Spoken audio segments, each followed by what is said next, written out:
नमस्कार बच्चों। आइए संख्या ज्ञानम पाठ से अनुच्छेद का आगे की व्याख्या को आगे बढ़ाएं। इस पाठ के अंतर्गत आपने देखा कि संख्याएं किस प्रकार विशेषण का कार्य करती हैं। किसी भी शब्द के सामने, किसी भी विशेष्य के सामने जब कोई संख्या आ जाती है तो वो संख्यावाची विशेषण बन जाता है। और हमने ये पिछली कक्षा में देखा था कि 1 से लेकर 4 तक की जो संख्याएं हैं, 1 से 4 तक की संख्याओं का रूप तीनों लिंगों में अलग अलग चलता है। तीनों लिंगों के तीनों वचन में उनके रूप अलग अलग चलते हैं। एक का रूप एका एका एकम, दो का द्वौ द्वे द्वे, तीन का त्रयः तिस्रः त्रीणि, चार का चत्वारः चतस्रः चत्वारि। और उसके आगे की जो संख्याएं हैं पंच षट सप्त अष्ट नव दस एकादश द्वादश, ये सभी तीनों लिंगों में एक समान रूप चलते हैं। तो इसके आइए इसके आगे के अनुच्छेद पर चर्चा कर लें। तृतीये चतुर्थे तले च विभिन्न विषयाणां कक्षाः सन्ति।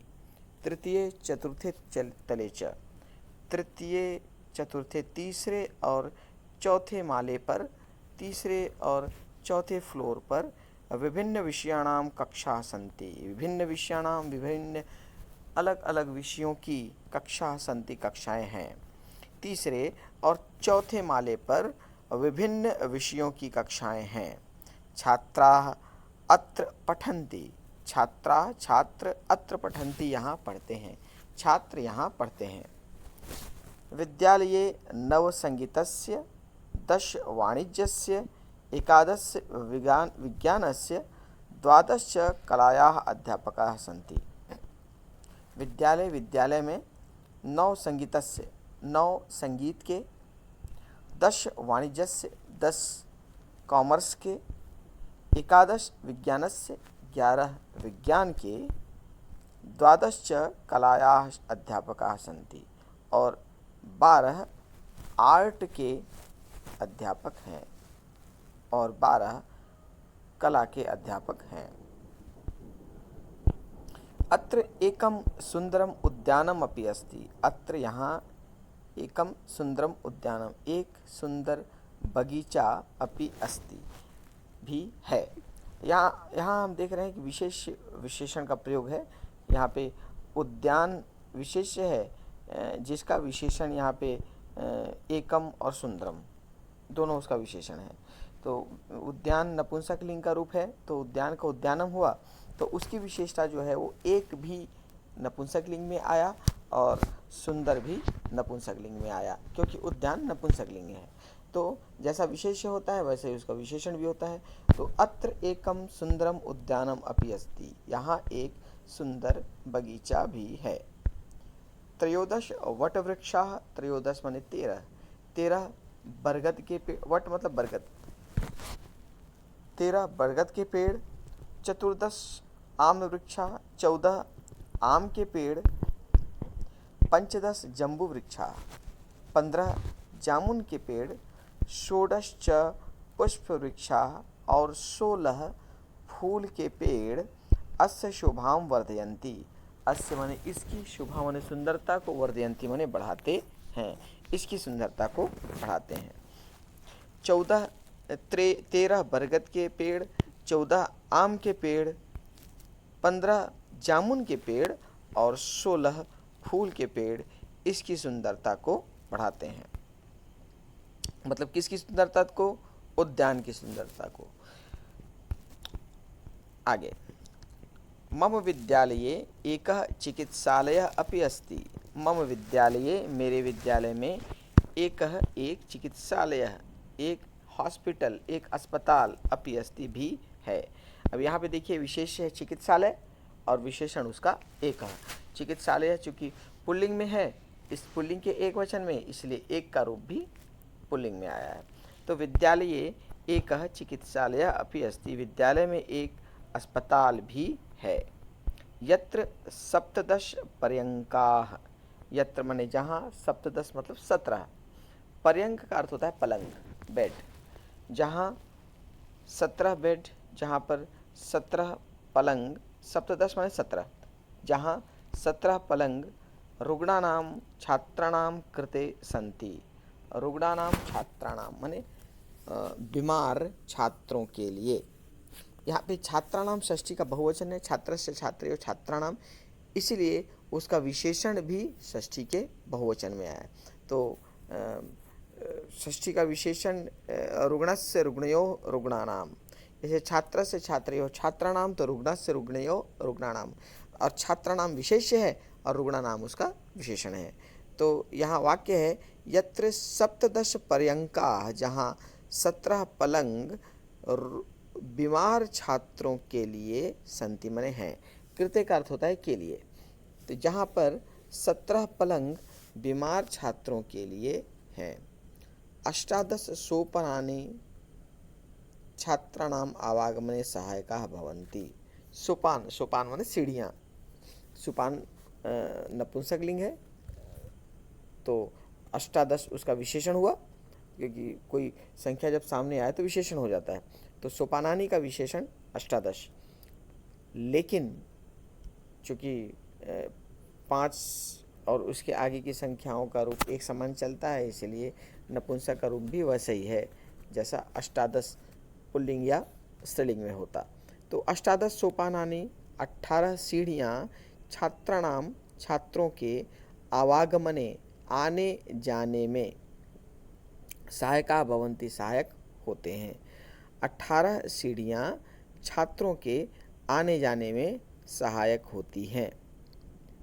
मम विद्यालयः 19 वर्षाणि पुरातनः अस्ति। मम विद्यालयः मेरा विद्यालय 19 वर्षाणि माने 19 साल, 19 मतलब 19, वर्षाणि मतलब साल, पुरातनः अस्ति, पुरातनः मतलब पुराना, अस्ति माने है। मेरा स्कूल, मेरा विद्यालय 19 साल पुराना है। आगामी वर्षे, आगामी वर्ष माने अगले वर्ष, अयम यह 20 वर्षाणि संपूर्णं करिष्यति। आगामी वर्षे अगले वर्ष यह 20 साल संपूर्णं करिष्यति पूरा कर लेगा। अगले साल यह 20 वर्ष पूरा कर लेगा। ततः एकम भव्यम आयोजनम भविष्यति। ततः माने तब, एकम माने एक, भव्यम आयोजनम एक विशाल आयोजन, भविष्यति माने होगा, तब एक विशाल सेलिब्रेशन होगा, आयोजन होगा, तब एक विशाल आयोजन होगा। यहाँ पे आयोजनम विशेष्य है और एकम और भव्यम उसका विशेषण है। आयोजन मतलब सेलिब्रेशन, कैसा सेलिब्रेशन, एक सेलिब्रेशन, और कैसा सेलिब्रेशन, बड़ा सेलिब्रेशन। तो तब एक विशाल आयोजन भविष्यति होगा।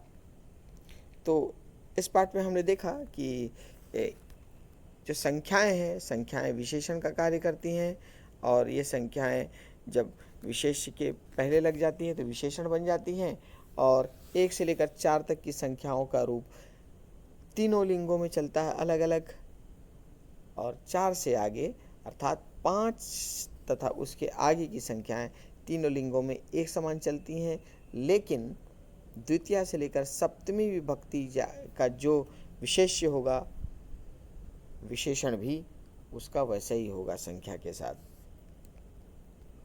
तो आइए विशेष के अंतर्गत इसको पुनरावृत्ति कर लें। एक शब्द के रूप केवल एक वचन में तीनों लिंगों में चलते हैं। स्वाभाविक है, एक तो अपने आप में एक वचन है, एक का द्विवचन नहीं होता, एक का बहुवचन नहीं होता, इसलिए एक का रूप चलता है पुल्लिंग में एक, स्त्रीलिंग में एका और नपुंसक लिंग में एकम। द्विशब्द के रूप केवल द्विवचन में तीनों लिंगों में चलते हैं। अब दो भी अपने आप में केवल द्विवचन है, उसका एक वचन नहीं होगा और उसका बहुवचन भी नहीं होगा। तो द्वि का रूप पुल्लिंग में द्वौ, स्त्रीलिंग में द्वे और नपुंसक लिंग में द्वे, ऐसा चलता है। त्रि और चतुर शब्दों के रूप केवल बहुवचन में तीनों लिंगों में चलते हैं। अब दो के आगे की जो संख्याएं होती हैं वो सब बहुवचन के अंतर्गत आती हैं, इसलिए 3 और 4 ये दोनों बहुवचन में इनके रूप चलते हैं।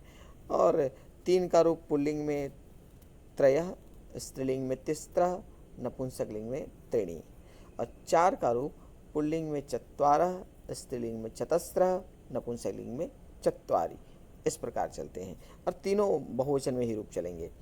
पंच से आगे की संख्याओं के रूप तीनों लिंगों में समान रहते हैं। पंच और उसके आगे की संख्याएं तीनों लिंगों में एक समान होंगी।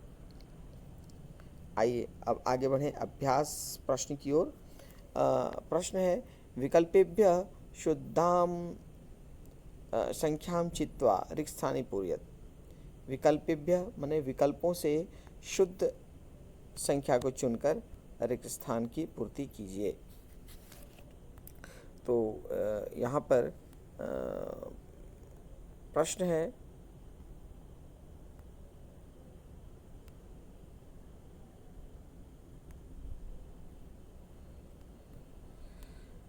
हाँ, पहला प्रश्न है हस्ते डैश अंगुल्यः भवन्ति। हस्ते डैश अंगुल्यः भवन्ति, ऑप्शन है पंच, पंचा, पंचम। तो हमने देखा था कि 4 से आगे की संख्याओं का रूप एक समान चलता है, मतलब पंच केवल पंच रहेगा, पंच का और कोई रूप नहीं होगा। तो ये उत्तर हो गया इसका। चूँकि 5 है इसलिए तीनों लिंग में एक समान चलेगा। अंगुल्यः तो है लेकिन स्त्रीलिंग में है अंगुल्यः, लेकिन 5 होने के कारण रूप में कोई परिवर्तन नहीं होगा। तो इसका हो गया उत्तर पंच, पंच अंगुल्यः। अगला डैश अश्वः क्षेत्रे धावति। डैश अश्वः क्षेत्रे धावति, ऑप्शन है एकम, एकः, एकया। अब देखिए यहाँ पे देखना है कि विशेष क्या है। विशेष यहाँ अश्व है और उसका विशेषण एक। तो चूँकि अश्व एक वचन में है पुल्लिंग के, तो एक भी पुल्लिंग के एक वचन में होगा। तो क्या होगा अश्व का रूप एकः। तो ये उत्तर हो गया एकः, पुल्लिंग का रूप एकः। अगला प्रश्न वृक्षात् डैश फले स्तः। वृक्षात् डैश फले पततः। अब यहाँ पे देखिए विशेष्य फले है। फले मतलब फलम फले फलानि, तो फले मतलब 2 फल। तो चूँकि नपुंसक लिंग में द्विवचन फले है इसलिए नपुंसक लिंग में द्विवचन का रूप होगा द्वे, क्योंकि 2 का रूप नपुंसक लिंग में द्वे चलता है। तो इसका हो गया द्वे फले पततः। अगला डैश बालिकाः नृत्यन्ति। डैश बालिकाः नृत्यन्ति, इसका रूप है त्रयः, तिस्रः, त्रीणि। ये 3 ऑप्शन है। अब यहाँ पे देखिए विशेष यहाँ पे क्या है। विशेष यहाँ पे बालिका है, मतलब स्त्रीलिंग का बहुवचन। लता लते लता, तो बालिका बालिके बालिका। अब स्त्रीलिंग का बहुवचन है तो 3 का रूप हो जाएगा स्त्रीलिंग में। 3 का रूप स्त्रीलिंग में होता है तिस्रः। पुल्लिंग में त्रयः, स्त्रीलिंग में तिस्रः, नपुंसकलिंग में त्रीणि। और चूँकि यहाँ पे बालिका स्त्रीलिंग है इसलिए इसका रूप हो जाएगा तिस्रः। तो तिस्रः बालिका नृत्यन्ति, 3 बालिकाएं नाच रही हैं। अगला प्रश्न जनाः डैश उद्याने भ्रमन्ति। जनाः डैश उद्याने भवन्ति, यहाँ पे देखिए उद्याने मतलब उद्यान में। अब यहाँ पे विशेष यहाँ पे सप्तमी में है, विशेष यहाँ पे अधिकरण है, विशेष यहाँ कर्ता नहीं है। विशेष यदि कर्ता हो तो तीनों लिंग में एक समान अलग अलग रूप चलेगा और पंच के बाद एक समान रूप चलेगा। लेकिन यदि वो किसी और विभक्ति में हो तो उसका रूप उसी विभक्ति में प्रयोग किया जाएगा। अब यहाँ पे देखिए उद्याने है, तो उद्याने अर्थात सप्तमी का एक वचन अधिकरण, तो एक का रूप भी सप्तमी में हो जाएगा। तो सप्तमी में एक का रूप होता है एकस्मिन, एकस्मिन। तो उद्याने सप्तमी होने के कारण एक का रूप भी एकस्मिन हो गया। तो बना वाक्य जनाः एकस्मिन उद्याने भ्रमन्ति, लोग एक बगीचे में घूम रहे हैं। अगला प्रश्न निम्न वाक्येषु रंजित पदानि शुद्धानि कुरुत। निम्नलिखित वाक्यों में रंजित पद, रंजित मतलब कि जो रंगीन शब्द हैं उनको शुद्ध कीजिए। जो रंगीन शब्द हैं वो एरर हैं, वो अशुद्ध हैं, उनको शुद्ध करके लिखना है। पहला परिवारे चत्वारि सदस्याः सन्ति। अब यहाँ पे देखिए विशेष से यहाँ पे क्या है, विशेष यहाँ पे सदस्याः है। सदस्याः मतलब सदस्य, सदस्यों, सदस्या, पुल्लिंग का बहुवचन। तो जब पुल्लिंग का बहुवचन है तो चार का रूप भी पुल्लिंग में होना चाहिए। तो यहाँ सदस्यः पुल्लिंग है तो चार भी पुल्लिंग होगा। तो चार का पुल्लिंग होता है चत्वारः। चत्वारी नपुंसक लिंग है तो होना चाहे पुल्लिंग, तो चार का पुल्लिंग चत्वारः, तो यहाँ पे हो जाएगा चत्वारः।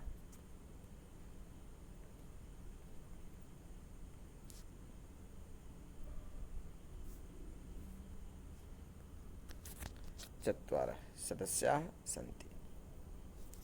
अगला दूसरा, उद्याने त्रयः बालिकाः क्रीडन्ति। यहाँ पे विशेष बालिका है और बालिका स्त्रीलिंग है, तो स्त्रीलिंग में तीन का रूप तिस्त्र होता है, तो यहाँ पे हो जाएगा तिस्त्र। त्रयः पुल्लिंग में आता है त्रयः का रूप, और यहाँ बालिका स्त्रीलिंग है इसलिए यहाँ तिस्त्र, तो यहाँ तिस्त्र बालिका क्रीडन्ति ऐसा होगा। अगला वाक्य, अहम एकस्य सारिकां पश्यामि।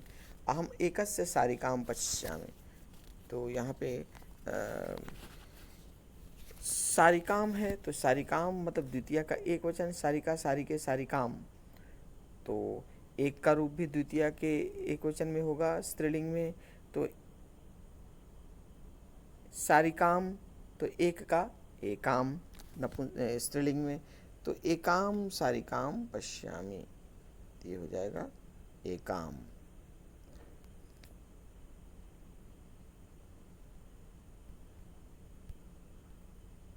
अहम एकाम सारिकाम पश्यामि। आकाशे द्वौ चटके उत्पततः।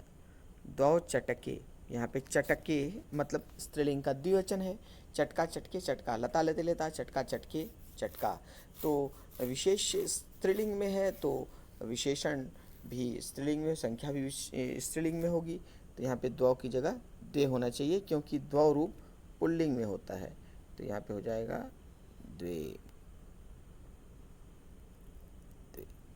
तो आकाशे द्वे चटके उत्पततः। इसके बाद आते हैं वने एकः सिंहः गर्जति। वने एकम सिंहः गर्जति, तो यहाँ पे सिंह विशेष्य है तो पुल्लिंग में उस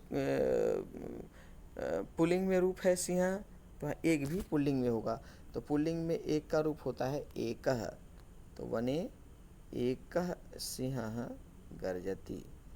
वने एकः सिंहः गर्जति। तो इस प्रकार ये दोनों प्रश्न मुझे विश्वास है कि आप लोगों को समझ में आ गए होंगे, और आज की क्लास का विराम यहीं। अगली कक्षा में हम प्रश्न क्रमांक 3 से आगे के प्रश्नों पर चर्चा करेंगे। नमस्कार।